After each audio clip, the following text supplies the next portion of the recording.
Dealing with radioactive chicken doesn't sound like a good idea this week. So instead, we're gonna make something wholesome. Today I'm gonna show you 5 uniquely different and internet viral methods of making grilled cheese so you are prepared for every occasion. Let's get started.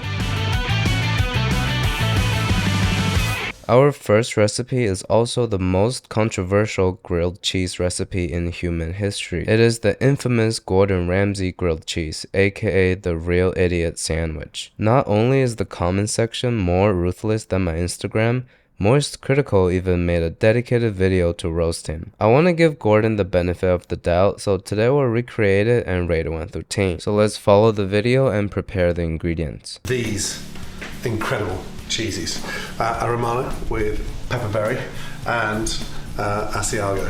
That's such a cute face he just made. Looks like he's about to call them Onichan. I was planning on using raclette, but I want to be as fair as possible. So I went out to the store and got the same cheeses that he used, which are Asiago and Romano. Also, this Asiago does not have mold on it. This is just herbs that they use for flavoring. My Romano, on the other hand, has been in my fridge for about 2 months and is looking a little brown. I'm not an expert on all things dairy, but this cheese feels harder than a classroom would. So I'm questioning its ability to melt. I'm going to just cut nice big long slices so I can take off the rind easily. So we'll start by cutting nice big lump slices so we can take off the rind easily. The thing about a great grilled cheese is to make sure the bread is not too thin.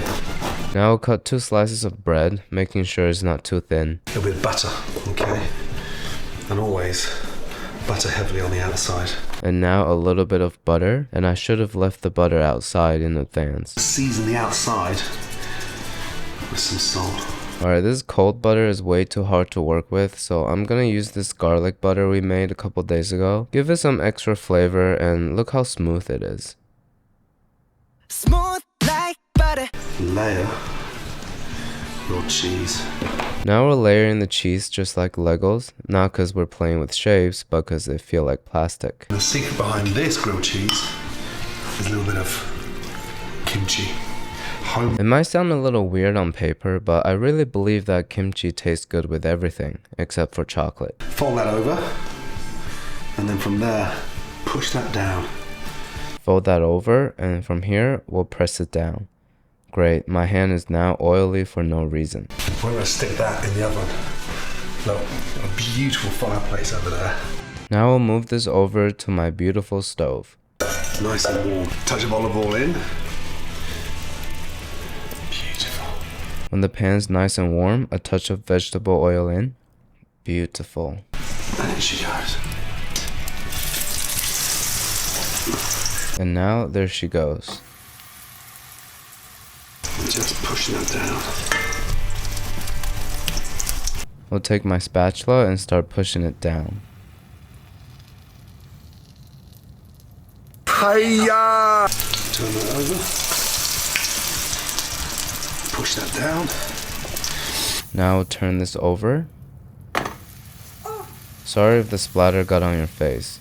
We're gonna push it down again. 2 minutes each side. And then once you've coloured both sides, back out. And that helps to get the cheese nicely melted. In case you can't tell, this is not a fireplace, so we're just gonna push it down with some added weight. I'm gonna use my rolling pin, but make sure you use a safe tool. Look at that. Oh my goodness me. Alright, here we have it. It actually doesn't look that bad. Judging from the side, it looks like the cheese is nice and melted. Let's cut it open and see. Just a little weak on the cheese pull game, but the cross section is looking pretty beautiful. Alright, let's give it a taste and rate it 1 through 10. I'm actually pretty impressed by this. Not only is the cheese pulling like John Mayer, but the texture is a lot more bouncier than the usual cheeses we use. Combined with the acidity from the kimchi and the crispy bread, I'm gonna have to give it an 8.8 out of 10. Gordon definitely didn't deserve all the hate for this recipe. Or maybe I did it wrong. Let me know in the comments. Did my inability to follow instructions lead me to a better recipe? If it is, I'll feel pretty proud of myself. Let's move on to the next one. Our next recipe is Adam's signature smashed brioche grilled cheese. And we're gonna use the brioche buns we made about a month ago for the Big Mac video. And don't worry, I froze it so there's no mold on it. I hope. And to reheat it perfectly, all we need to do is leave it in room temperature for about an hour and then bake at 300 for 10 minutes. While it cools, we'll get started on the video. Cut that in half, and I'm just gonna do one slice of cheddar and a slice of Swiss. I don't like quite so much cheese, but you do you, friend. Well, then I'ma do me. After cutting it in half, we'll do 2 slices of Monster because it melts the best, and a slice of Swiss in the middle, and not just any Swiss, our old friend Raclette. This is what we have left of him, and it's not getting any less stinky. I'll cut a decently thick piece of our never-ending raclette and cut out the rinds. Now we'll layer in the cheese with the raclette in the middle and move on to the stove. Melt a little butter in the pan. With the heat on medium-low, we'll melt a little butter in the pan. When the butter's looking a little fizzy, I'll lay in the sandwich and on goes the brick. Really smash it in. When the butter is getting a little fizzy, we'll put in the sandwich. It kinda looks like a plus-size ballerina here. Adam just used the brick to smash it down. I don't feel like going outside to get it, so I'm just gonna use my sauce pot and my water bottle. And to leave it there, I'm gonna use this counter to balance it. Isn't this a genius setup? I cooked it 5 minutes on the first side, probably too long, though boy, look at that gorgeous color. So I'm gonna cook it for 4 minutes. And for some reason it got like 10 times cuter. So we'll flip it over and admire the color. Back with the brick again, cooking it for another 3 minutes. We'll put the weight back on and cook for another 3 minutes. I'm just cutting it after the cooking is over because I don't really care if my cheese oozes. I care very much about if my cheese oozes and what other people think of me. So I'm gonna cut it open and put it back in the pan for about a minute. It's hard to call that a mistake though because it resulted in these crackery bits of fried cheese around the edge. I'm gonna call that a happy little accident. A happy little accident. It's a great name. My parents only refer me as the accident. But anyways, the sandwich looks great. Alright, let's get ourselves a dramatic cheese pull.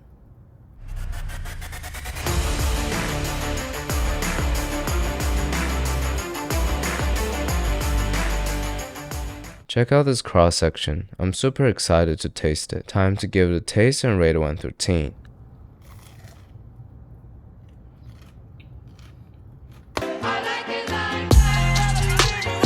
The brioche is crispy on the outside, soft and chewy on the inside, and the blend of cheese is flavorful and oozing like crazy. The only thing missing is some tomato soup, so I'll prepare some on camera.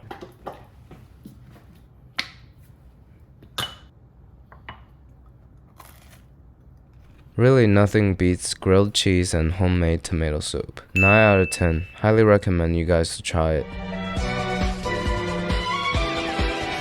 Our next recipe is a classic grilled cheese from Epicurious. We're talking everything you need to know to make the crispiest, crunchiest, cheesiest grilled cheese sandwich you've ever had. I'm excited to make the crispiest, crunchiest, cheesiest grilled cheese I've ever had. The bread that I like to use for my grilled cheese has a very tight crumb. I'm not sure what tight crumb means, but I'm just gonna use classic white bread for some classic white food. I have a block of Gruyere cheese. Gruyere cheese is Swiss cheese's stinkier, smellier cousin. And I have a block of raclette, which is the stinkiest and creepiest uncle of all Swiss cheese family. Not like this, I call that granny style. I put the grater on the side, I hold the tray and the grater together, and I push. I've never seen anybody use that method before. It seems a lot easier and safer. Let's give it a try. 10 out of 10. And then I'm gonna get some mayonnaise. And then I'm gonna get some I Give a Second Chance to QP mayo. It doesn't burn like butter. You brush it on the bread so that you get a nice even browning on your bread. I wonder if mayonnaise is actually better than butter for grilled cheese. Let's test it out in a future video. And then what I do is I take that and I put it in my pan. So with the pan on low heat, we'll layer in our first piece of bread. And then I'm gonna add my American cheese. So I'm gonna do about 3 slices. Now I'll layer in my American cheese. I'll do about 2 slices. Gruyere. The fact that the Gruyere is shredded makes it melt a little quicker. Now we'll layer in our raclette. I just found out pre-shredded cheese have chemicals on them that prevent them from melting well. I like to season the inside of my sandwich with salt and pepper. I'm just gonna season it with pepper because the sodium level is a little concerning. And then this goes on top, make sure that you match. And the other slice goes on top, making sure we match. We're gonna cook this for about 3 minutes. The reason I like to do this over low heat is that it makes it more foolproof. I think grilled cheese as a dish is pretty foolproof. Even a child can do it right. You have to be an idiot to mess it up. So to make sure this isn't burning, I just check once in a while to see where we're at. Let's check to see where we at. This is my new expert flipping technique I learned on TikTok.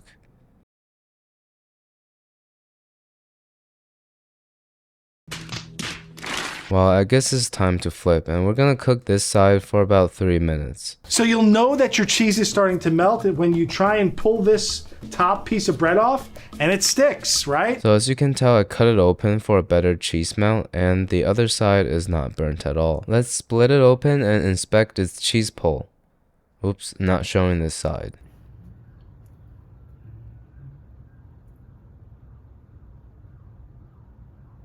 Well, not as good as the last one, but pretty classy still. The cross section is looking pretty promising. The cheese is all oozing out. Now let's give it a taste and rate it 1 through 10.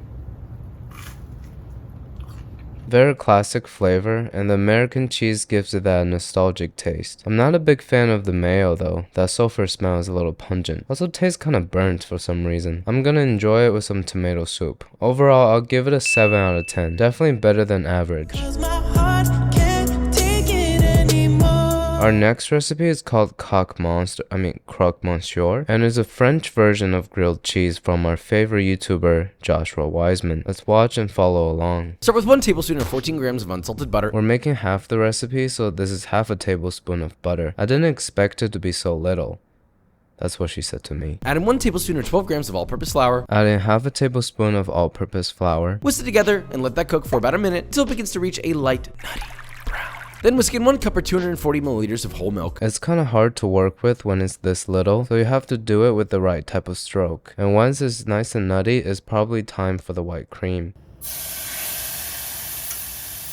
Let that heat while stirring constantly until it begins to thicken. I've been whisking it for quite some time now, but for some reason I can't get rid of these lumps. Cut off the heat and stir in 1 cup or 80 grams of grated Gruyere cheese. It's still quite lumpy, but I'm just gonna cut off the heat and add our never-ending raclette. Season it to taste with salt and pepper and an optional touch of fresh grated nutmeg. Season my spatula with salt and pepper, and I don't have any nutmeg. For the bread, you're going to want a nice quality country sourdough of some sort. And we're gonna use bread from a Ziploc bag. I'm not sure if it's a sourdough, but it definitely smells a little sour. Fill the bottom slice up with grated Gruyere cheese. Layer the bottom slice with some raclette. 2 slices of jambon de Paris. By the way, this ham is a classic choice for this sandwich. I'm not just doing this to sound fancy. I'm using 2 slices of jambon de Trader Joe's, and it is definitely fancy. Top with some grated Gruyere cheese, and finally add your other slice. More raclette on top, and finally the other slice of bread. I'm going to spread on more unsalted softened butter. And now we'll spread room temperature butter on one side and move over to the stove. Pop that bad boy into a pan, set over medium heat, and let that toast for about 1 to 2 minutes. Pop my bad boy into a pan on medium heat and toast it for 2 minutes. Spread some more softened butter on that bread's exposed bare bottom. Flip and repeat on the other side. Spread some more butter on the bread and expose my bare bottom. Flip the sandwich over and toast for another 2 minutes. Anyway, once your sandwich is beautifully toasted, pop it onto a small sheet tray. And once both sides are cooked, we'll put it on a little sheet tray. Coat the top with your Mornay sauce, a light layer of grated Emmental cheese. Pop that under your broiler for 1 to 2 minutes. Top it with some Mornay sauce we made earlier. It got really thick for some reason. And 1 more layer of our never-ending raclette. I promised no more raclette in this video after this. It's slowly becoming a main character on this channel. And we'll put this in the broiler for about 2 minutes. That is a croque monsieur, if I've ever seen one. That is my croque monsieur. I've actually never seen one before. We're gonna let it cool first and taste it in 5 minutes.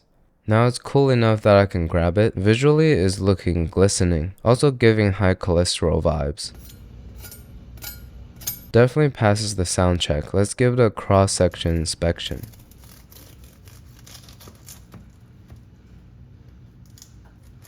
Looks like a cheese-covered ham and cheese. I never made this dish before, but I assume this is a pretty good version of it. I trust Joshua with authenticity. Now let's give it a taste and rate it 1 through 10.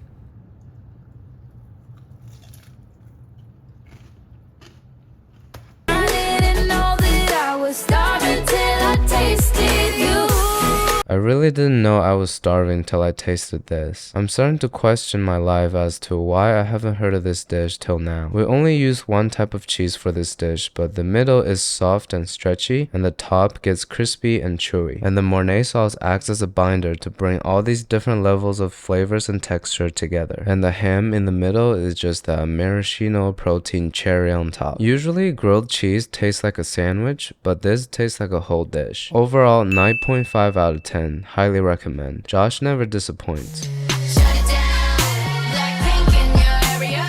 Our last recipe, we're using cheese instead of bread, so it's a cheese grilled cheese. The concept is really not that complicated, but we're gonna watch the original video just to be safe. If you melt cheese in a pan for long enough, it gets really crispy. So my plan is to make a cheese crisp that I can then use as the bread in our grilled cheese sandwich. So we'll put the pan on low heat and put 2 slices of American cheese on there to melt slowly.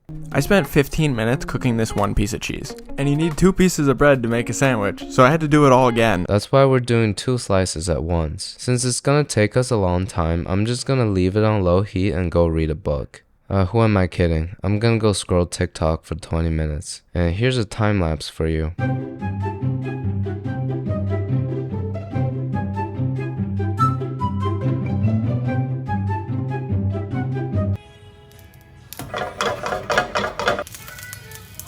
Alright, I give up. This cleanup is gonna be a real fun time. Alright, now we have our second pan that I greased up with oil. We're gonna try the method of heating it up till it bubbles and then take it off the heat, wait for it to cool, and then put it back on the heat. We'll keep repeating the process till it looks done, like this. Let's see if we can scrape this off.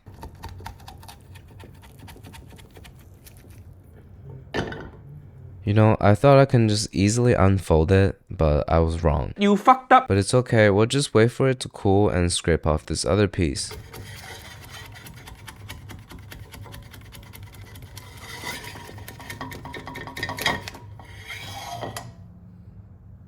Yeah!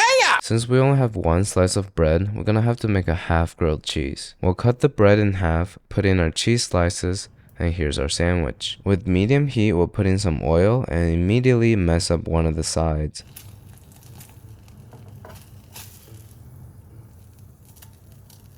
I think I got this now. The key to a grilled cheese is to heat it up and then let it cool in the pan so it doesn't stick. So this is what we're left with. I think it either belongs to a Michelin star restaurant or a public bathroom. Let's post it on Instagram and see what you guys think. What's poppin'? Brand new whip, just hopped in. I got options. I can pass it like Stockton. And as always, we gotta inspect the cheese pole and the cross section. As our last recipe of the day, we'll taste it and rate 1 through 10. Maybe because I had too much cheese today, but that did not make me feel good. The bread part got stuck on my teeth, which made the cheese taste pretty gross. But overall, it's a fun experiment, you know? So 5 out of 10, but would recommend trying. Hope you enjoyed this episode and learned something new about grilled cheese. I just want to quickly mention that you can support our community by getting this apron, and the link will be in the description. For our next episode, I just want to ask you guys if you like matcha flavored stuff. Let me know in the comments. Hopefully by the time I make that video, I recover from being sick for the 4th time this year. Alright, thank you.